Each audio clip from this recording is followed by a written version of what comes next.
Muy buenos días, soy Josefina Luna y les voy a presentar el proyecto de síntesis acerca de las algas como superalimento del futuro. Estos organismos son muy, eh, algunos son microorganismos y otros son macroorganismos, o sea, son de tamaño muy pequeño a nivel microscópico y pueden llegar a medir hasta 50 metros. Se les considera una de las especies más primarias del planeta. Están ubicadas en el Precámbrico con una antigüedad de 2.500.000 años. Se dice que son fotosintéticos porque aprovechan la luz del sol para poder nutrirse y también son autótrofos, es decir que tanto la luz del sol como el dióxido de carbono les sirve de base para elaborar y realizar sus diferentes funciones.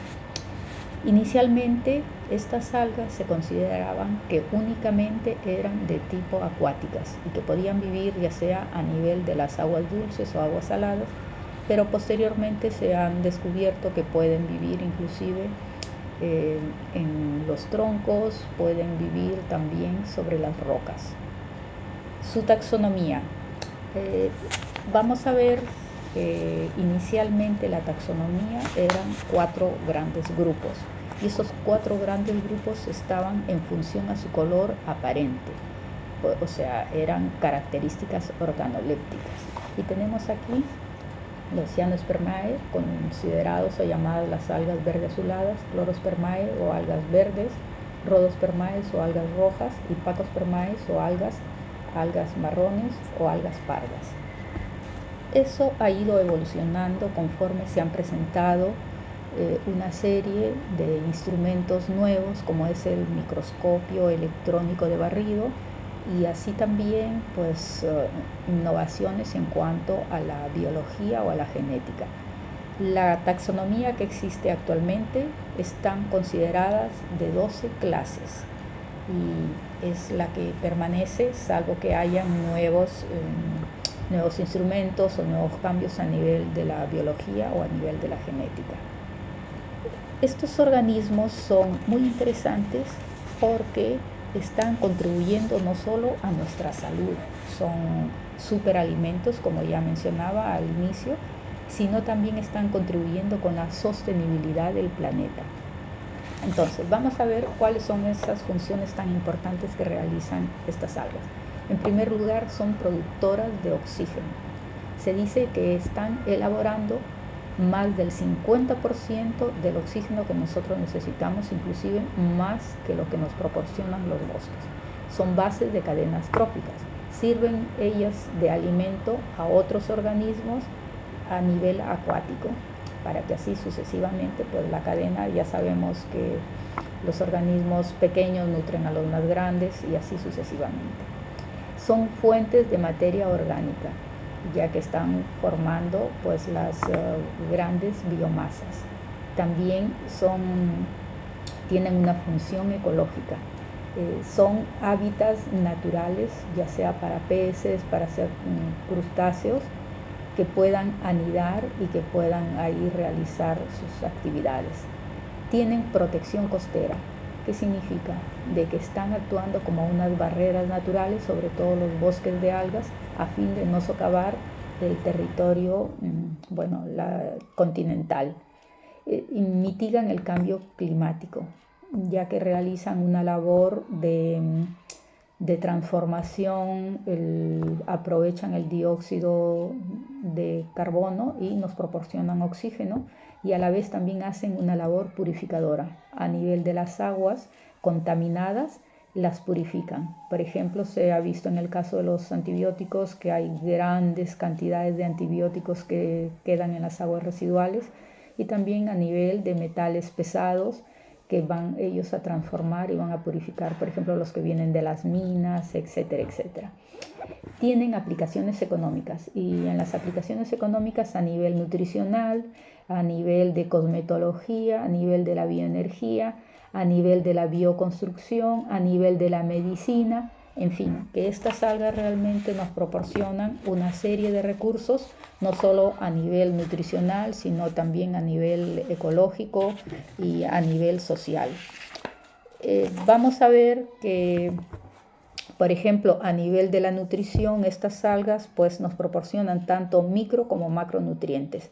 A nivel de macronutrientes tenemos proteínas, son buenas fuentes de proteínas. A nivel de carbohidratos, sobre todo carbohidratos complejos. A nivel, algunas de ellas tienen omega 3, aunque en pequeñas cantidades. Y en cuanto a micronutrientes, tienen vitaminas y también minerales. En los minerales que destacan, por ejemplo, tenemos pues el yodo, muchas de ellas son fuentes de grandes cantidades de yodo, otras en menor condiciones o en menor cantidades. También son fuentes de calcio, de hierro, de magnesio. En cuanto a vitaminas, pues se ha visto la vitamina A, la vitamina C, vitamina K, e inclusive algunas de ellas tienen vitamina B y sobre todo vitamina B12, que esto es algo que nos ha proporcionado los últimos estudios, sobre todo a partir del año 2023, que ya se han establecido como fuentes de B12 biodisponible. Antes se decía que únicamente era fuente de origen animal, pero ahora está cambiando esa concepción. En cuanto a la medicina, pues están aprovechando sus capacidades a nivel, por ejemplo, de potencial como suplemento terapéutico natural, tienen efectos antioxidantes, regulación glucémica, mejora la microbiota, actividad antiviral para la salud renal a nivel cardiovascular. Y bueno, están, por ejemplo, estudios aplicando a nivel del cáncer. Hay estudios muy interesantes. A nivel de la cosmética, también por sus propiedades antioxidantes, a nivel de hidratación, muy interesante también los últimos estudios que se han hecho, las últimas investigaciones y trabajos de laboratorio para elaborar protectores solares con algunas algas. Otros de los efectos o de las aplicaciones revolucionarias de las algas las encontramos a nivel de las ciencias ambientales, por ejemplo, de la bioremediación de aguas residuales y suelos contaminados. Ya explicaba cómo ellas transforman y purifican este tipo de ambientes. Producen también biocarbón. Sabemos de que actualmente las reservas, ya sea para los coches, para la industria en general, pues las reservas carbónicas, digamos, están siendo cada vez minimizadas porque se ha sobreexplotado y las algas nos están produciendo ya no a nivel inorgánico, sino a nivel orgánico, producción de biocarbón. En la bioconstrucción, aquí habría que señalar, me pareció muy interesante, vi un documental en el cual científicos alemanes con estudiosos españoles han ido a las cuevas, unas cuevas que hay en Bilbao y muchísimas cuevas, y han encontrado las cianobacterias más antiguas del planeta. Bueno, habría que señalar que estas Cyanospermae actualmente ya no pertenecen al dominio Eukarya, sino al procariota. Pero como durante muchos años han participado en la historia y en la taxonomía, se siguen considerando todavía algas. Ya establecemos de que no son exactamente, no pertenecen a este dominio. ¿Y qué es lo más interesante de este descubrimiento de estas cianobacterias en estas cuevas? Que se ha visto que ellas eran las más antiguas del planeta y por otro lado han estado aprovechando la luz solar, pero la 100 milésima, o sea, con la 100 milésima parte de la luz solar de la superficie la aprovechaban, ya hemos dicho que son fotosintéticas, la aprovechaban para nutrirse como su alimento. Entonces, estas características o estas propiedades se están aplicando, por ejemplo, para en un simulado de ambiente marciano en el cual pues han puesto estas algas. ¿Por qué? Porque se han sobrevivido durante miles de años y tienen esa capacidad de transformar la cantidad de sol, o sea, con poquísima, con luz infrarroja, ellas pueden vivir. O sea que si se llevaran al espacio, realmente podría servir para vivir en condiciones sin oxígeno, sin luz solar muy pequeñísima, y no solo podrían proporcionar oxígeno a los que viajan, a los habitantes, o bueno, que están en el espacio, sino que también les puede producir un alimento. Y otro de los aspectos, por ejemplo, se está empleando allá. Entonces, estas propiedades se están aplicando para elaborar ventanas de doble cristal en las cuales estén las cianobacterias. ¿Y cuál sería, digamos, el papel que van a jugar ellas? De poder transformar los desechos que fabricamos nosotros y transformarlos en alimentos. O sea, se está planteando proyectos muy, muy interesantes de ponerlas en las fachadas de los grandes edificios, ¿no? Imaginarnos grandes edificios con ventanales dobles, con microalgas que estén transformando y nos estén purificando por un lado el medio ambiente y por otro lado dándonos alimentos. A nivel de la bioconstrucción también se ha visto de que hay muchas cianobacterias de que están formando una caparazón calcárea que ahora se está empleando para el cemento orgánico o el hormigón orgánico. Entonces ya hay aplicaciones a nivel nutricional, a nivel de la medicina y la nanomedicina, a nivel de la cosmética, a nivel de ciencias ambientales, a nivel de la bioconstrucción, también para elaborar bioplásticos. Entonces su labor va mucho más allá del aspecto nutricional y también se está viendo a nivel científico, a nivel de la bioconstrucción, de la bioenergía, cómo ellos pueden colaborar. Como quiera que este trabajo es tan amplio, solo he considerado 10 algas comestibles, en las cuales destaca, por ejemplo, la clorela, la espirulina y la nori. Y aquí tengo mi ejemplo. Este es el alga nori, que están considerados como superalimentos. ¿Por qué superalimentos? Porque contienen grandes cantidades de proteínas. Y en el caso de la nori, algo muy interesante, tiene vitamina B12. Se ha hecho trabajos de investigación para aplicar a personas con Alzheimer, con Parkinson, y que han podido mejorar consumiendo estas algas. Otra alga interesante, por ejemplo, tenemos el alga dulce, que está considerado como una alga roja.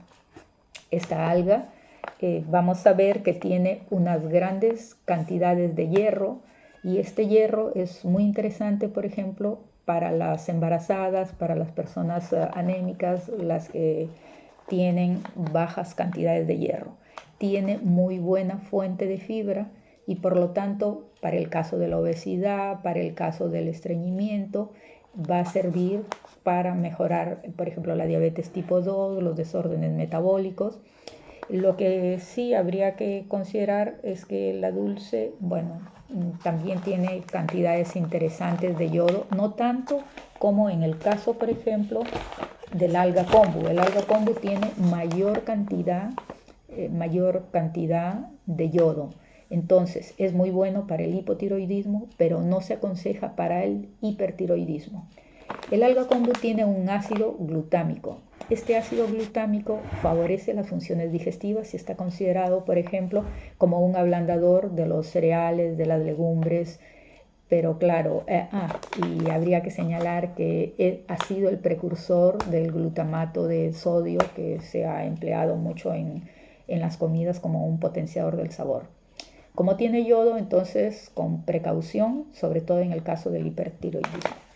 Aquí tenemos otras, bueno, ya he ido comprando para ir experimentando, ¿no? Aquí tenemos ensalada de algas. Hay una alga que yo no he considerado, que es el wakame, pero por ejemplo, esta tiene nori y tiene ulva. Ya hemos visto que la nori pues tiene grandes cantidades considerables de B12 disponibles.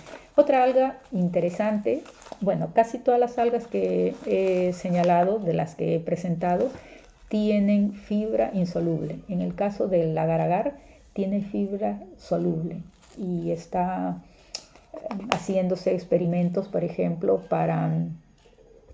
a nivel de bueno, de elaborar, por ejemplo, bueno, en la construcción también, a nivel también del cáncer, como nuevos materiales que puedan ser reabsorbibles, porque como tiene un aglutinante que sirve a nivel de los alimentos, a nivel de la comida, pero también a nivel de la ciencia y la tecnología. Entonces, me quedaría hablar del alga hijiki y del alga arame. Estas dos algas tienen cantidades muy interesantes de calcio, por lo tanto estaría considerado para la osteoporosis, para prevenir y para el tratamiento a nivel de estas patologías. Tienen cantidades también de hierro interesantes, tienen fibra, pero claro, en el caso sobre todo de la hijiki, con precaución porque tiene arsénico, ¿no? Entonces hay que seleccionar qué tipo de hijiki, bueno, y por ejemplo en este caso los productos que yo he señalado tienen la certificación, la hojita del Ecocer, que significa de que son fuentes realmente recomendables a nivel de las instituciones que dan el aval a nivel de nutrición y de alimentación. Hay dos algas de Latinoamérica que es el mococho y el cochayuyo. El cochayuyo es una alga que mayormente crece, se da en las costas. Sabemos que Chile es una estrecha faja costera. Hay mucho cochayuyo.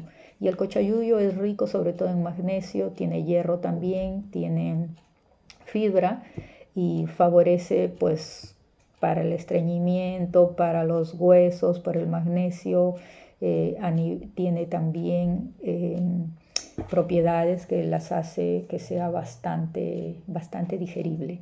Y el mococho es una alga que mayormente crece en el Perú y se han encontrado buenas fuentes de vitamina C, tiene fibra, también tiene proteínas, tiene hierro.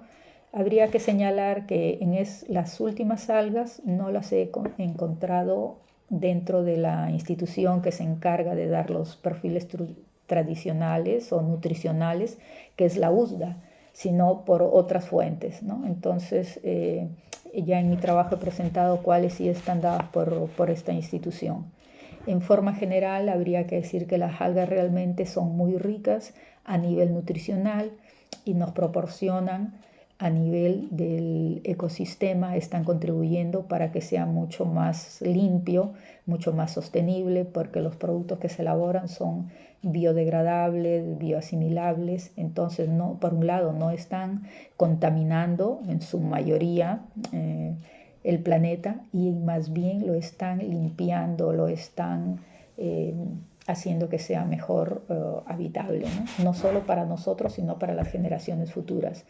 Entonces, las algas realmente son alimentos que nos van a permitir tener una mayor salud y por otro lado a cuidar nuestra tierra. Y por eso es que son alimentos tan interesantes y algunas, aunque no son alimentos, pero tienen propiedades a nivel de purificación del